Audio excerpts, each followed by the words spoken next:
Spain 2018, Part 20. Way of St. James, Liñares, Sarria.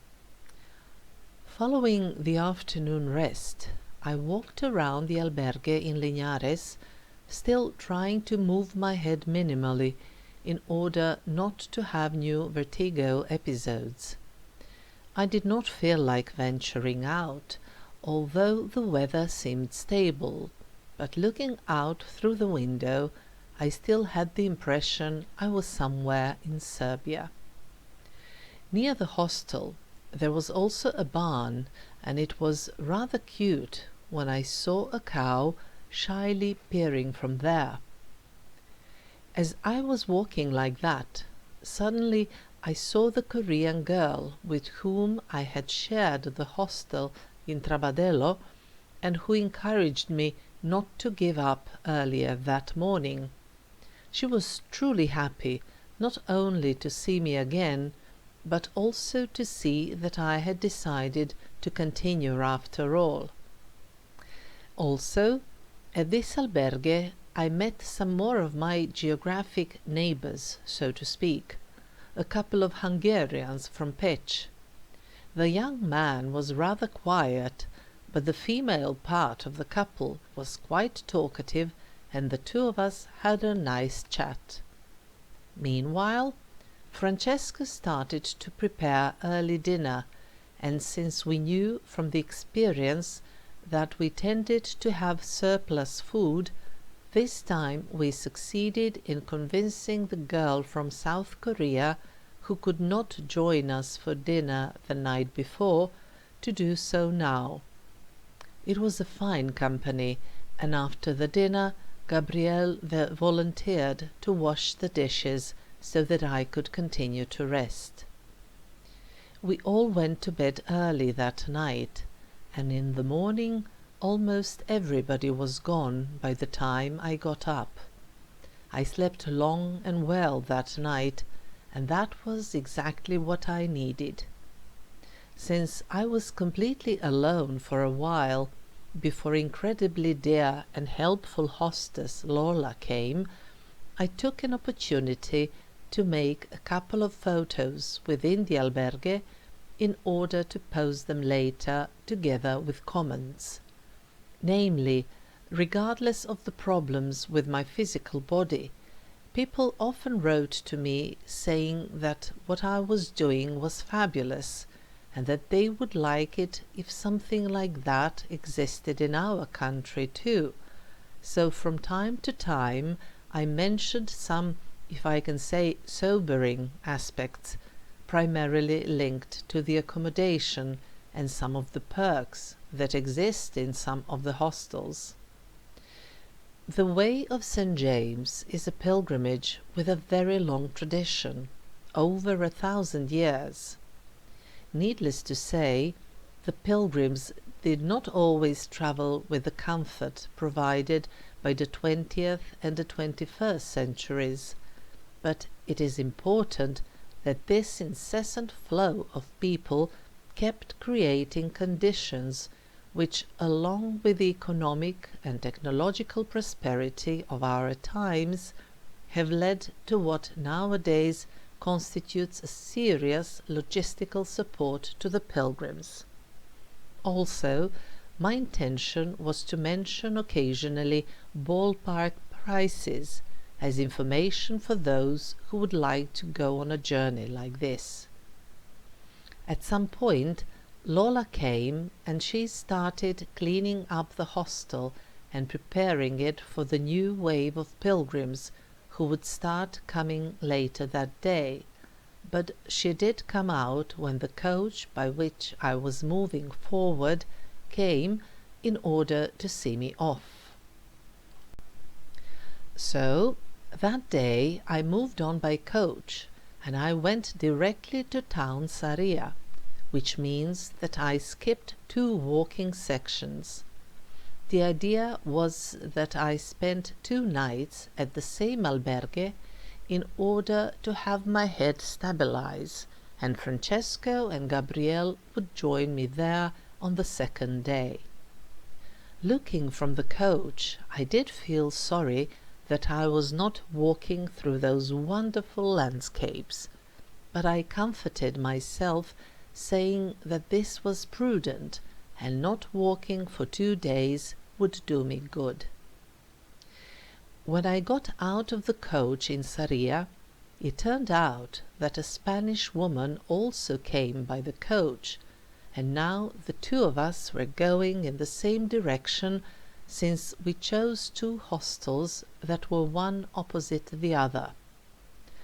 Although this was not very close, we walked from the terminal to the albergues, and then I learned that she also had tendinitis on the left leg, and that was why she chose to move forward by coach and make a break in Sarria.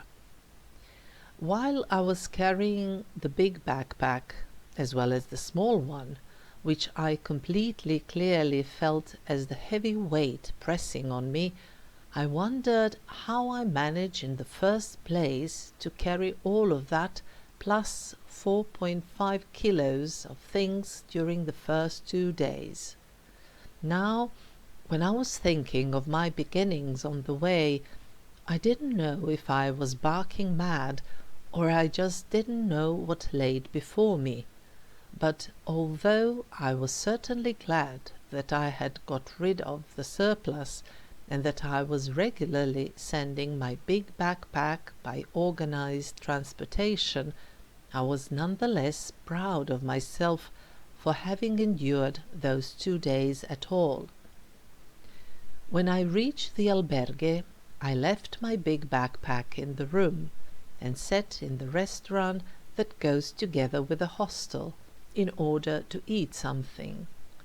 Still, since the hostel had a kitchen for pilgrims, I decided to make myself a simple but tasty dinner, so a little later I walked to the nearby central street and a supermarket. Only after I had done that, I posted a text on Facebook, and then I retired to the room and took a little nap. Day 30. Practicality and practical information. Despite my half-sitting position in the bed, I slept well last night. Still, the movements, primarily with my head, were very cautious and limited. When I got up, since almost everybody else was gone, I took an opportunity and took photos of this 5-star pilgrims hostel. This is just to give you a feel of where pilgrims may sleep and what is on offer. I think this has been, at least for me, the best albergue so far. Since it is at high elevation, over 1,200 meters above sea level, it also has radiators. Yesterday, when I came, they were turned on until the place warmed up. In the bathroom there is soap and paper towels. This is not found in all the hostels. Pilgrims get cotton bed sheets, and I also got an additional pillow in order to feel more comfortable. Not very far, there is a small shop where it is possible to buy ingredients and later prepare food in the hostel's kitchen. If the 3 of us are cooking, we stick to the good old spaghetti and ready-to-use sauces. And this is quite all right. At this albergue, overnight stay is 10 euros. Machine washing and drying of laundry is paid separately, like everywhere else. The stay at pilgrims' hostels costs usually around 10 euros, at least at those we have chosen. Once we stayed at a place that cost 5 euros, and that was several times better in all the aspects than the hostel of the night before, where we paid 10. To put it simply, there are no rules, and it also greatly depends on what one wants and expects. The sizes of the rooms or dormitories are different, from 4 beds to over 100. These are mostly berths actually, but it also happened that we had normal beds. Who wants to sleep in small hotels or B&Bs needs to pay 25 euros or more, but it does not necessarily mean significantly better conditions, unless you want to be alone in the room. Thus, for instance, Once I paid 33 euros for a room, and yet I had to share the bathroom. The hostess of this albergue in Liñares, Lola, is an exceptionally fantastic lady, and she's told me I had a coach at 10 o'clock and that the coach would stop right in front of the hostel. When the coach arrived, she got out and told the driver, whom she obviously knew, to take care of me, and then the two of us hugged, wishing each other all the best. So today I've decided to be practical, and thus I took a coach to the small town of Sarria, admiring the natural beauties of Galicia along the way. Covering 2 stages in this way, I've settled at a nice hostel where I will wait for Francesco and Gabriele to arrive tomorrow, also giving myself a chance to rest well and hopefully recuperate. Sarria is not a big town, but it is very important because those who want to do the pilgrimage, the French route, only in order to get the credencial, that is, the certificate about the completed pilgrimage, most often leave from here. In order to get this piece of paper, it is necessary to do the last 100 kilometers on foot, or the last 200 kilometers by bike. From here, there are in fact a few more kilometers, but the town is easily reached by public transport, and this makes Sarria interesting. After the settling at the hostel and eating some food, I walked to the nearby main street in order to go to a pharmacy as well as a supermarket, where I bought cured ham and eggs to fry them for my dinner, as well as some cheese and salad, hoping that through being practical, making an early dinner for me, as well as through familiar and loved taste, I could reduce the level of stress and drama in my life. Still, it seems that when there is no suffering and the practicality takes over, the creativity wanes, doesn't it? In front of me, 118 kilometers. Behind me, 749 kilometers. Since this albergue had a lovely and spacious back garden, later in the afternoon I lay on one of the sun loungers, solving Sudoku.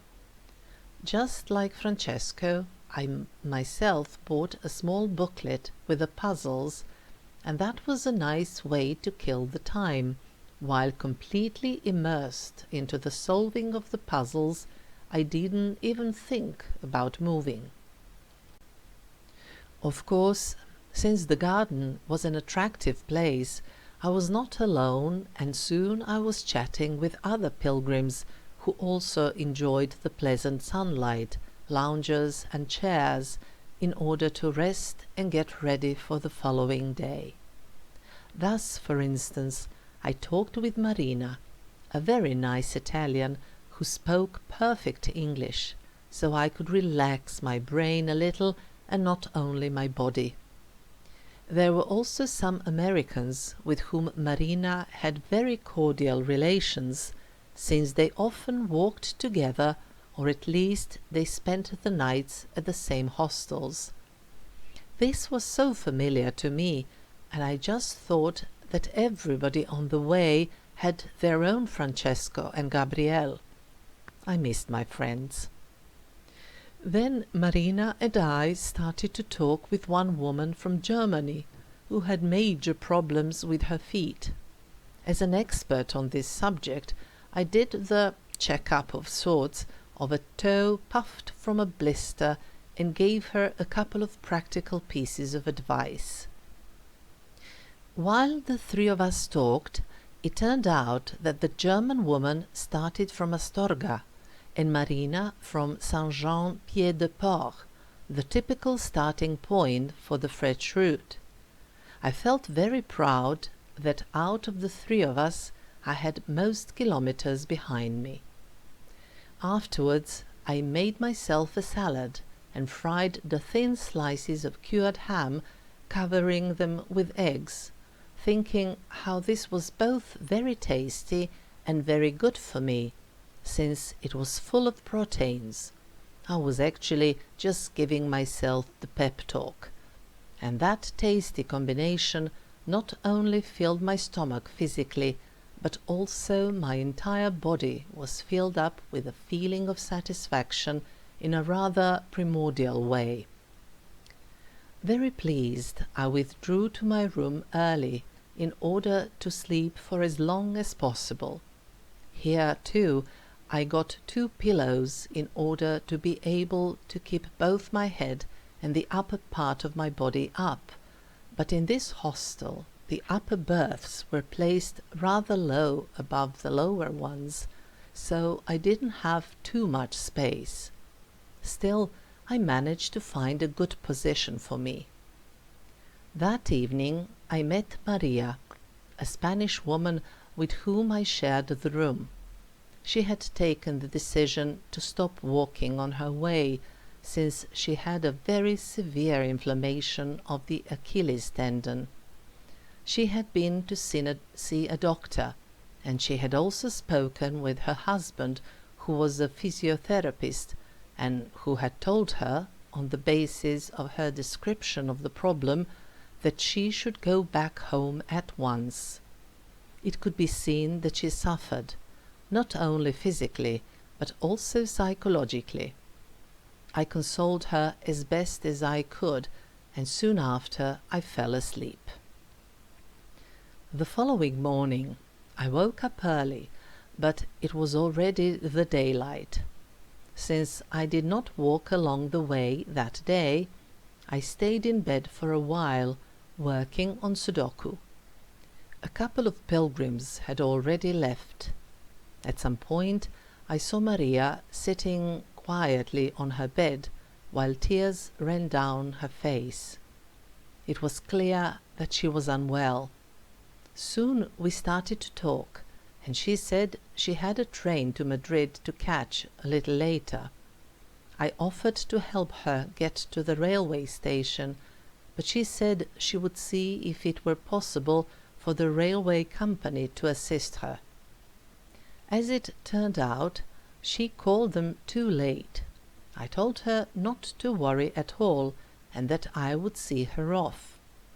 She had both a backpack and hiking poles, and she almost could not step on her ailing leg at all, and often had to hop a little. I had a free day anyway, so it was out of question that I should let her go by herself to the railway station. When the time came, she called a taxi, and so we both went to the railway station. I helped her enter a bar where she ordered coffee for the 2 of us, wanting to thank me in this way, while I went to ask around about the arrival of the train, etc. After some chatting, we parted, and I returned to the albergue where I waited for Francesco and Gabriele, sitting in the bar restaurant. Since this was already the 2nd day in the same place, I talked nicely with the exceptionally kind and thoughtful host and owner of the albergue and the bar, as if we had known each other for years. He told me that albergues would soon start to close down, since there were problems with people. A lot of them complain and then write about all sorts of things on the internet, which certainly influences the number of visitors. One of the typical complaints says that there are too many flies or whatever. The fact is that there are a lot of flies, but it is also a fact that pilgrims walk through smaller towns and villages where agriculture is intensive, and therefore it is completely normal that there are flies. I can understand that flies are a boring pest. They bothered me as well when I could not wave them off for long. But I cannot understand people complaining about it. If they want sterile conditions, let them go to a hyperbaric chamber and let them just imagine that they are walking. If not, they should at least keep their mouth shut. At some point, Francesco and Gabriele arrived.